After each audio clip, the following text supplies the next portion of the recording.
Bapak dan Ibu guru serta seluruh tenaga kependidikan di Indonesia. Di sini kita akan bedah bareng-bareng soal sesuatu yang penting banget buat pengembangan karir kita semua, yaitu komunitas GTK. Yuk, kita langsung mulai aja pembahasannya. Oke, sebelum kita jauh melangkah, saya mau lempar satu pertanyaan dulu nih. Coba deh kita pikirin bareng-bareng. Di antara seabrek tugas kita sehari-hari, sebetulnya apa sih satu kewajiban yang paling fundamental, yang paling inti dari profesi kita sebagai guru? Dan ternyata jawabannya itu udah ada loh, jelas banget tertulis di dasar hukum profesi kita. Undang-Undang Nomor 14 Tahun 2005 itu bilang, kita ini berkewajiban untuk terus-menerus belajar dan mengembangkan diri. Jadi, ini bukan sekedar pilihan ya, tapi sebuah mandat. Baik, sekarang ayo kita kupas lebih dalam lagi. Di bagian pertama ini kita akan coba pahami kenapanya.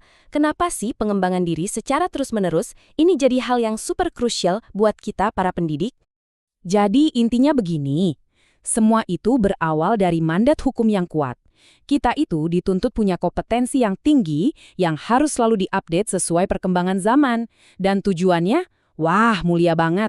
Kualitas kita sebagai pendidik itu secara langsung menentukan kualitas generasi penerus bangsa. Keren kan? Oke, tuntutannya kan jelas ya, kita harus terus berkembang. Terus gimana caranya?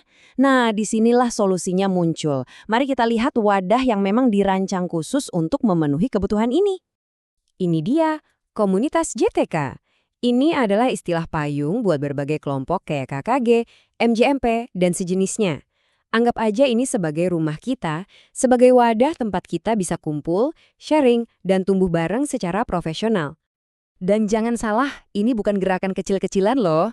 Kalau kita lihat angkanya, ada lebih dari 10.000 anggota, ratusan komunitas, dan ribuan program yang sudah berjalan.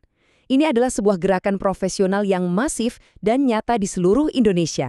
Nah, mungkin ada yang bertanya-tanya, apa sih bedanya KKG sama MGMP? Gampangnya begini, KKG itu untuk rekan-rekan guru SD di tingkat kecamatan. Sementara MGMP itu untuk guru mata pelajaran di jenjang SMP dan SMA atau SMK, biasanya dalam lingkup satu kabupaten. Jelas ya bedanya?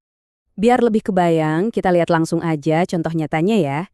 Ini adalah MGMP atau Musyawarah Guru Mata Pelajaran untuk Mapel IPS jenjang SMP di Kabupaten Bantul. Dan lihat deh, satu komunitas ini aja anggotanya mencapai 300 orang. Ini bukti nyata betapa hidup dan besarnya skala kolaborasi yang terjadi di tingkat lokal. Oke, sekarang kita bongkar lebih dalam lagi. Gimana sih sebetulnya komunitas-komunitas ini berjalan? Apa tujuannya? Gimana strukturnya? Dan program-program seperti apa yang dijalankan? Nah, ini dia, jantungnya setiap KKG dan MGMP. Tujuannya itu sangat praktis dan relevan. Mulai dari jadi tempat kita buat curhat profesional, saling berbagi ilmu, sampai dapat info terkini soal kebijakan pendidikan. Plus, yang paling penting, belajar cara bikin pembelajaran di kelas jadi lebih asyik, kreatif, dan efektif. Strukturnya juga dibuat simpel dan fungsional, gak ribet. Ada pengurus inti yang dipilih secara demokratis, lalu dibantu ketua-ketua bidang, dan tentu saja kita semua sebagai anggota yang berasal dari sekolah-sekolah di sekitar wilayah itu. Lalu, program-programnya itu dasarnya apa? Ternyata nggak asal-asalan loh. Semuanya dirancang dengan strategis untuk mengasah 4 kompetensi inti yang harus dimiliki guru, yaitu pedagogik, profesional, sosial, dan kepribadian. Jadi, setiap kegiatan punya target yang jelas.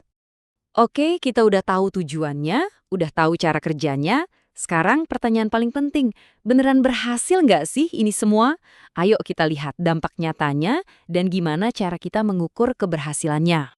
Keberhasilannya itu bukan cuma di atas kertas ya, tapi benar-benar kelihatan dari cara kita mengajar yang jadi lebih berkualitas, tumbuhnya budaya saling kasih masukan antar sesama guru, dan yang paling utama, kompetensi kita yang benar-benar meningkat dan dirasakan langsung dampaknya sama murid-murid kita.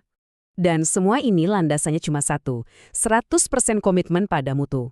Inilah semangat yang jadi bahan bakar setiap kegiatan di dalam komunitas. Totalitas untuk kualitas. Nah, setelah melihat semua ini, gimana? Mungkin ada yang mulai tertarik untuk ikut jadi bagian dari gerakan ini? Di bagian terakhir, kita akan bahas langkah konkret yang bisa Anda ambil. Kenapa harus gabung?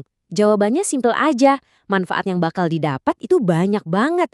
Bukan cuma buat meningkatkan cara mengajar di kelas, tapi juga buat pengembangan karir dan memperluas jaringan profesional kita. Caranya gampang banget kok. Cukup mulai dengan cari info siapa ketua KKG atau MGMP di wilayah Anda. Setelah itu, hubungi, daftar, dan selamat. Anda sudah memulai perjalanan pertumbuhan profesional bareng rekan-rekan sejawat yang hebat. Kutipan ini merangkum semuanya dengan sangat indah. Pada akhirnya, ini bukan cuma tentang pengembangan diri kita masing-masing, ini adalah tentang misi kolektif. Dengan berkolaborasi dan terus belajar, kita semua ikut andil dalam membangun masa depan Indonesia. Jadi, kita kembali lagi ke titik awal. Mengembangkan diri itu adalah mandat, bukan pilihan. Pertanyaannya sekarang saya kembalikan ke Anda semua. Setelah melihat ini, apakah Anda siap untuk menjalankan mandat itu dan mengambil langkah berikutnya bersama komunitas di sekitar Anda? Jawabannya ada di tangan Anda.